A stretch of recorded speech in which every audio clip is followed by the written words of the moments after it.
Hi, and welcome to the NBA Economy Show. This is Fritz. Back to just give you a few updates over the last few days. Um, we are at the point where the NBA free agent moratorium has ended. So not only are free agents free to speak to anyone, they can actually start signing physical contracts. So you'll see a lot of tweets today. So and so has officially signed. Pictures of signings. That's going to happen today. The Knicks still have some things in the air. Not all their roster spots are taken care of. At the center spot, there may be some more moves to be made. Precious Achua is still an outstanding person. A person they intend to bring in. They haven't addressed yet. So there may be some moves done before Precious is signed. Okay, so the first point of business, Tyler Kolek, he has record pay for a second round pick. And so the Knicks signed rookie guard Tyler Kolek to a 4 year, $9.06 million contract. This is reported by Fred Katz of the Atlantic, and it was used by the second round pick exception. That means the Knicks could have signed him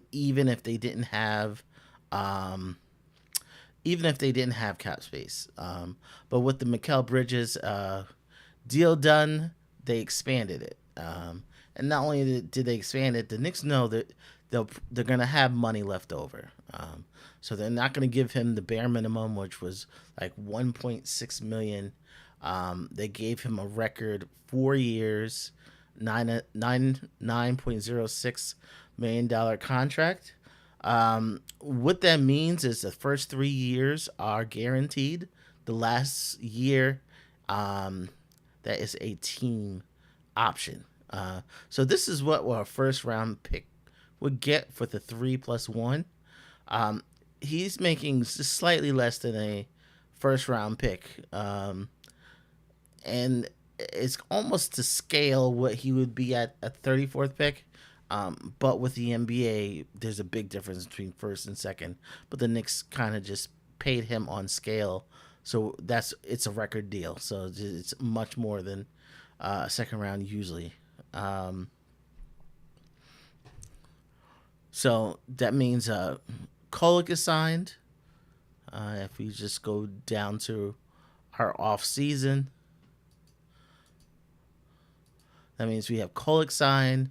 Bacom Dadier is signed. We have two outstanding players. So Kelly McCullough, Ariel Huckporty, not signed as of yet. We don't know if that's going to be two-way deals. Um, Seeing that they're not signed, they could be included in trades as well. So we're going to see in the coming days what's going to happen with that. Um, uh, we're going to see pretty soon because coming up is Vegas Summer League, and you can really expect those type of players to play in Summer League. We'll see what's going on, and that kind of brings us to our next point. And let me see. So our Vegas Summer League starts July 12th. So that's coming soon, Monday. But we haven't seen the Knicks roster, so we don't know who the Knicks are going to put out there. Um, Usually, you see the rookies play along with players they just sign on. We don't know if Rokas Jokovitis is going to play.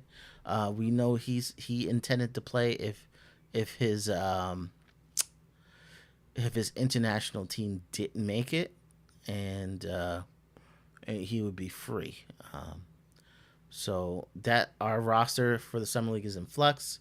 The rosters that are final are Charlotte, Golden State, Indiana, and San Antonio Spurs. So expect today, Saturday, for there to be an announcement on the roster for Summit League. And we'll they'll probably be playing on Monday or Tuesday. Okay, we're still looking for Hartenstein's replacement. Um, we still haven't heard anything regarding Walker Kessler. Um, we know Danny Ainge wants a high price. But what's going to happen with the center position with Jericho Sims? Is Jericho Sims going to be the third or even possible second if they can't get a deal done for another center? And we see that Jericho Sims, he may be ready to step in as a second and certainly as a third. We see Mark Zinnin, um, who's a friend of the KLT show and other shows. He put out a tweet along with a video. He's saying Jericho's hitting jumpers consistently now. He's been working on a ton of back-to-back basket moves as well.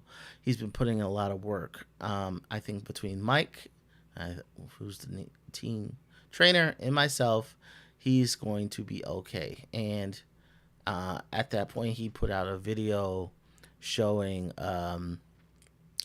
Jericho Sims just fluidly hitting shots, making a move, taking shots. So playing more like a stretch big than rolling to the rim all the time. So we could see a new wrinkle to Sims' game this year, and hopefully, he can take that leap. But we are, still expecting a Hartenstein replacement.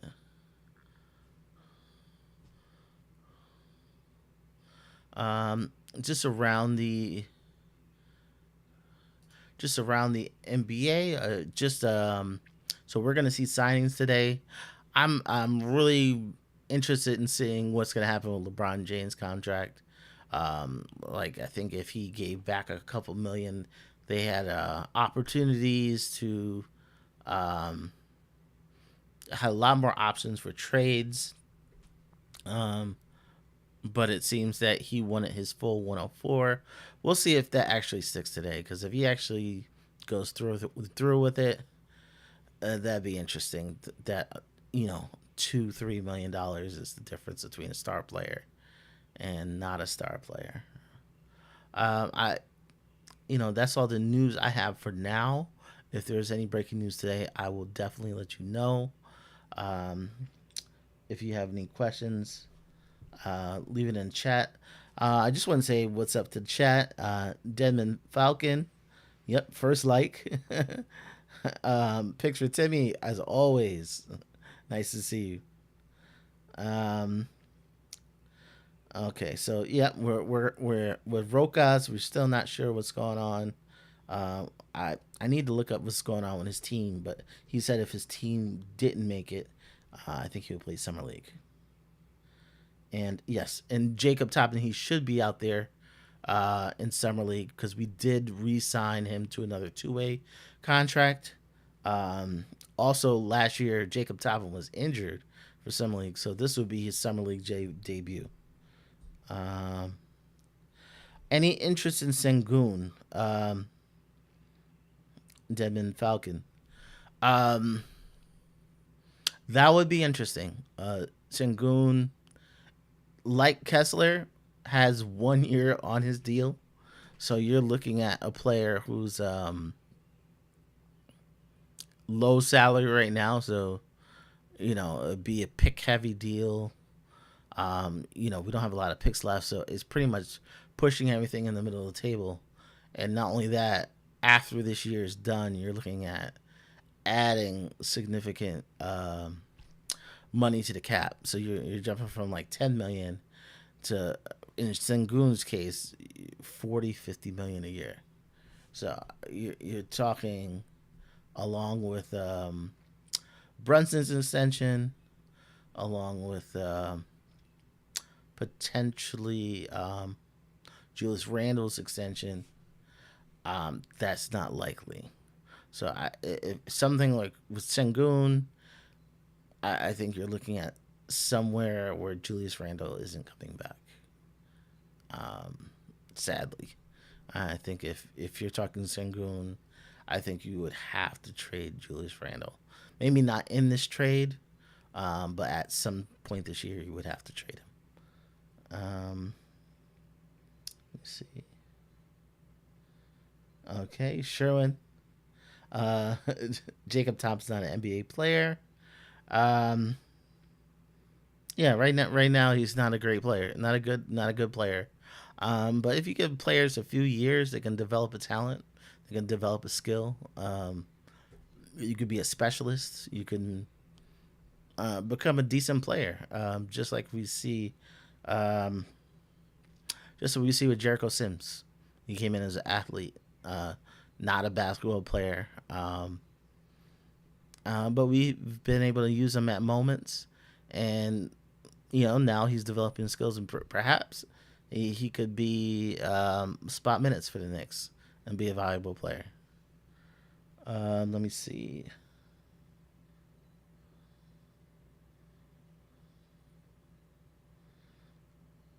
Please tell us why the second or third best power forward extension in the NBA is not likely. Um, okay, so we're probably talking about Julius Randle. I think Julius. I'm not sure about the Julius Randle extension. The team as is, I think they would extend him this year. So I think what they have to do is they have to sit down with Julius Randle and say, what do you want? You're making X amount now. Do you want an extension this summer? And I think he's at 30 million this year. He could get closer, you know, closer to 40. I don't know if the Knicks have it in their budget, but if the Knicks have it in their budget, they can offer it to you. But Julius Randle also has the option of next summer getting an extension and getting a huge bag, which is closer 50, 60. If he says I'm gonna try to get the most money I can get, I want to get near the 50, 60 here or elsewhere, the Knicks may, hey, let's deal you to another team that wouldn't mind paying you 50, 60. And I don't say that he's not worth 50, 60. Players in the NBA are getting that bag. Players with his stats are getting that kind of money. I don't think the Knicks can afford it, but sending him on another team, uh, if that's what he wants, is what I think the Knicks would do. But I think it would be on him. I don't think it would be, um, the Knicks just don't want to deal with him, don't like his play, or don't think he's worth it. I think it would just be strictly a financial decision. Okay. Did I see since playing college? Um, Only I've you know what, I did see a couple of games. I know even at that point they didn't think he was going to be drafted. Um, okay, what? Okay, why will Randall want the most money now when he has taken less money in the past? Okay, I think that's the reason why he may want more money is because he did. When Randall got his first initial extension, he could have demanded max money and the Knicks would have given it to him, but he decided to sacrifice. That's when we signed Kemba. Uh, that's when we signed Fournier. So he did sacrifice for the team to help us win. But you got to see as an NBA player, this is his window. Like this is the window where you make the most money in your career. And does he does he want to sacrifice his best window, or is he does he want the money now? And he might. he might not be able to do that here. Okay. And picks for Timmy. Randall's hooping this year. I think so. I think Randall would be hooping this year. Randall has more help this year than he's ever had, and that double is going to be tougher. It's going to be tougher to double Randall, tougher to double JB. And so I think he may have an advantage this year. I don't think the numbers will be higher, but I think I think it's just going to be apparent that he's just dominant. Okay. So, okay, that's all I have for now. Yep, that's all I have for now. If there's anything else, just put it down in the comments. I'll reply to it. If there's anything that jumps in today, I'll jump on again. I definitely expect at least the summer league today, and get the summer league announcement. Probably see some signings today. Great to everybody in the chat. I saw we had 20 at one point. Thank you, thank you, thank you. Please like, please subscribe. It really helps the channel.